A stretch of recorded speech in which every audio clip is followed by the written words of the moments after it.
Look at some of the stories making headlines in the east of the continent, and we speak to Dennis Beru, who is a journalist and head of the Grassroots Journalism Kenya. Dennis, always great having these catch-up sessions with you, very important. How are you on this Tuesday? I'm doing good, Asanda. I hope you are well in South Africa. We're well, just feeling cold. I'm sure you can see how I'm dressed, but we're managing. It's very cold. Today, let's start. We have to. Today, let's start with where you are based, actually, in Kenya. 5 police officers are interdicted in Nairobi after Albert Omondi Ojwang dies in police custody in a Central Police Station, or at Central Police Station. Circumstances around Ojwang's arrest are unclear, but the offence is said to have been false publication or defamation. Who is this man, and what do we know about the work he was doing? Thank you so much, Asanda. Albert Ojwang, or Albert Omondi Ojwang, a 31-year-old teacher, was forcefully arrested, but as per the police statement, he was lawfully arrested at his home in Kaspul Kabondo, that is 350 kilometers away from Nairobi, and he was transported from his home in the Nyanza, which is now the western part of Kenya, to Nairobi. The questions are, why was he transported 350 kilometers to Nairobi, where we have a police station where he was arrested? And the questions also surrounding why was he and who ordered for his transfer from that is Nyanza, that is Kabondo to Nairobi. And remember, according to the Inspector General of the Police, said that he is being accused of tarnishing the name of Deputy Inspector of Police. And it is the case has really sparked outrage here in Kenya, and we have seen so many activists and Kenyan at large trying to condemn what really happened, because the information that the police gave out, it is not really adding up, as most of the activists have been trying to call out government, because this is not the first incident to happen.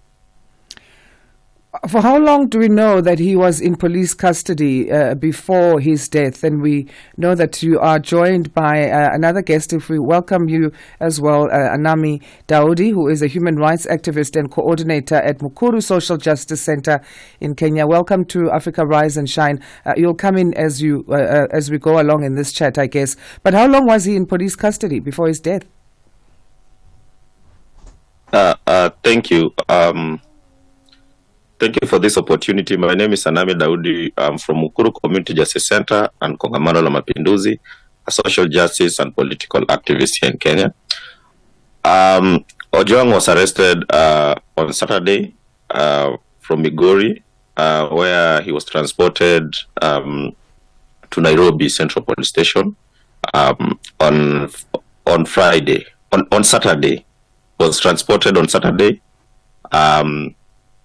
Then his body and his family knew his death on Sunday at Central Police Station. And just the way Dennis had mentioned, the government has been using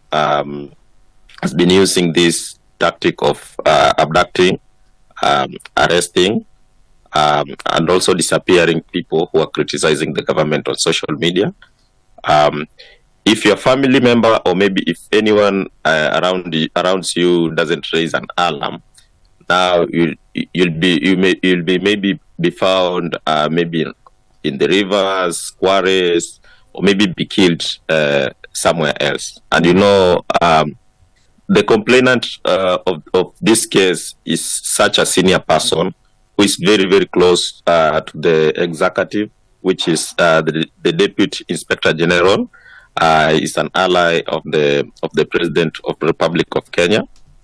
And it's the person of interest, but the hypocrisy that we saw yesterday is that as even the police were issuing statements, actually he was part of the press conference,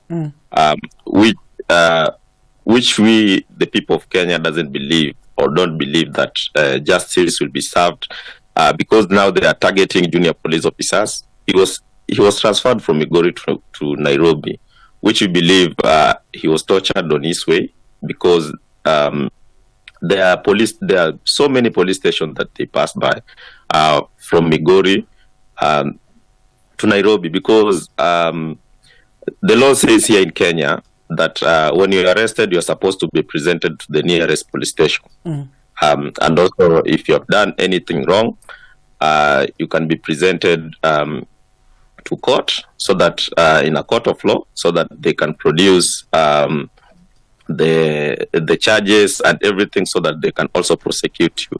But what happened here is an illegal, which we saw with Njeri last week. That he was also forcibly arrested without knowing the charges, and also the charges were just the same. Publication of false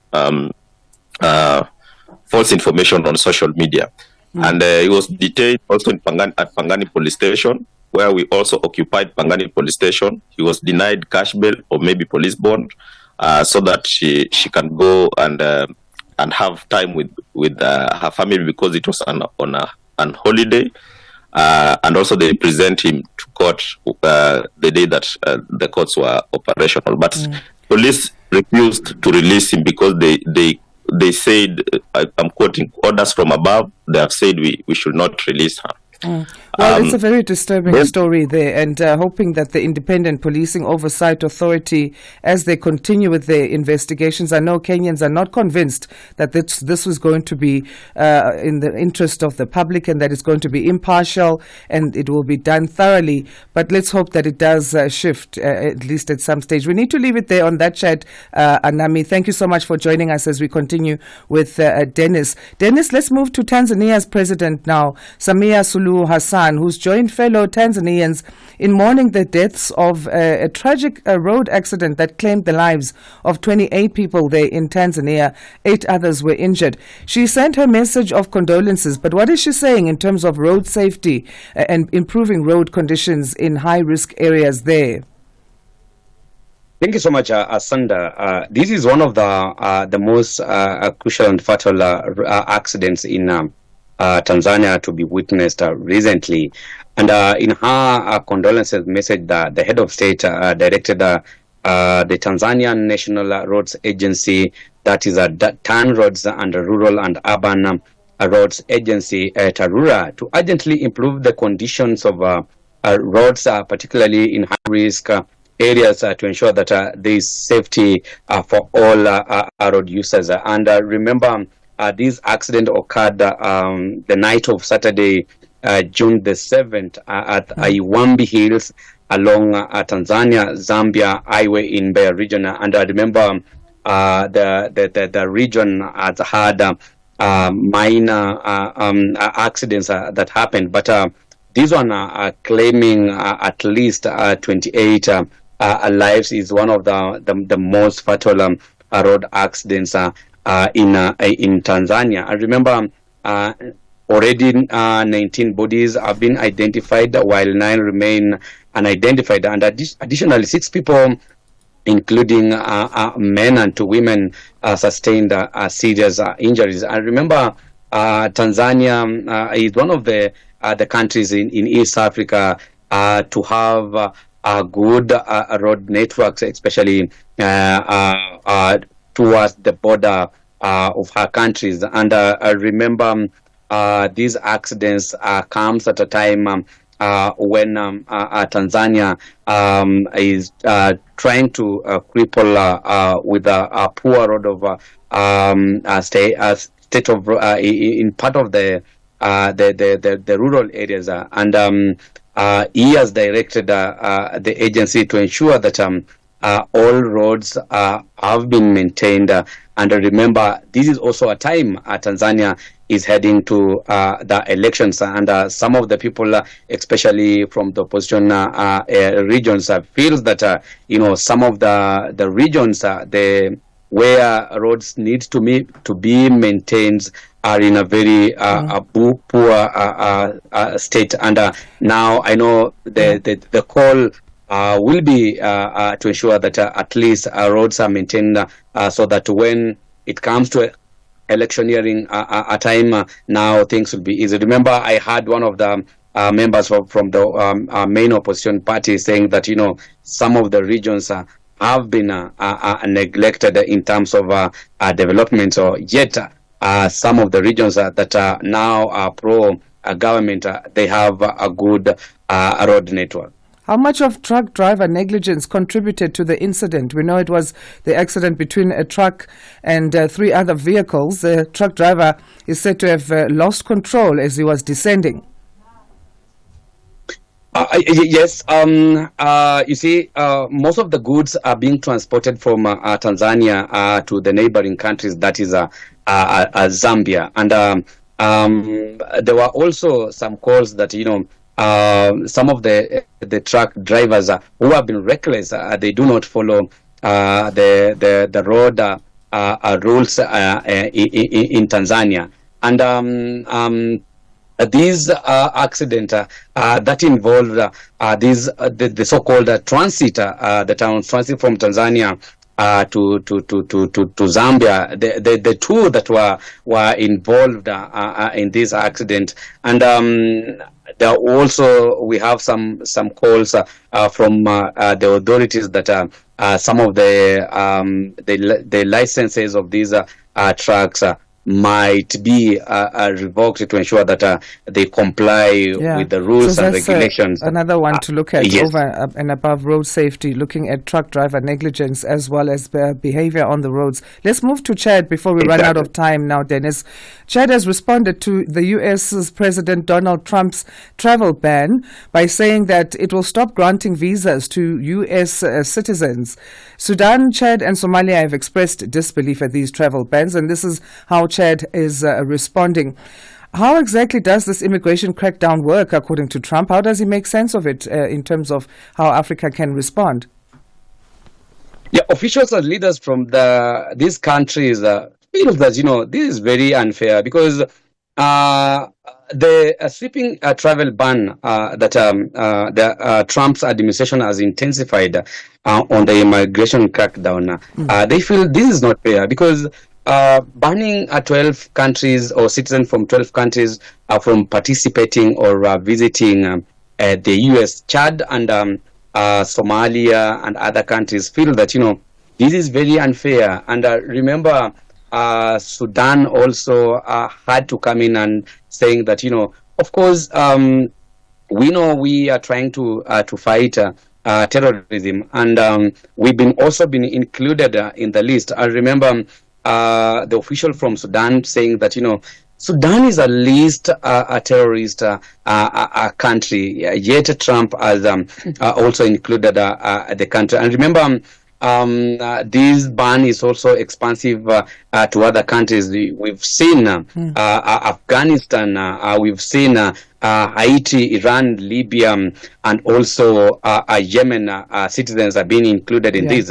And now, surprisingly, we have Burundi, Cuba, Laos, and Sierra Leone.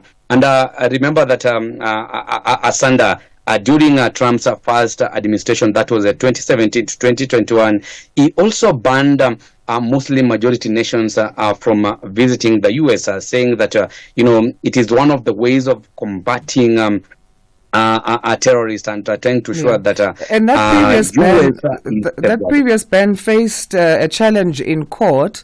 The U.S. Supreme Court did uphold the ban, but then when President Joe Biden took over from Trump, he repealed that upholding. Can we expect another court challenge in this one? Of course, we are expecting court battles on the same. I remember the ban was effected as of yesterday, that is Monday. And we are waiting to see whether these will be effected. And remember, when President of Chad, Hamad Idris Diaby, saying that he has instructed the officials of the immigration to ensure that no American citizen will be granted a visa to Chad. I'm also expecting that other countries will also do the same. Now I think these will make sure that at least Trump will now loosen the restrictions. All right, we're completely out of time, Dennis. Thank you so much for your time. We appreciate it. Dennis Beru, joining us as a journalist and head of the Grassroots Journalism Kenya, as we look at some of the stories making headlines in the East. Also earlier on that first story involving Kenya, Anami Daudi, a human rights activist and coordinator at Mukuru Social Justice Centre in Kenya, lent his voice to the conversation. It's 32 minutes past 6 now. Let's say good morning to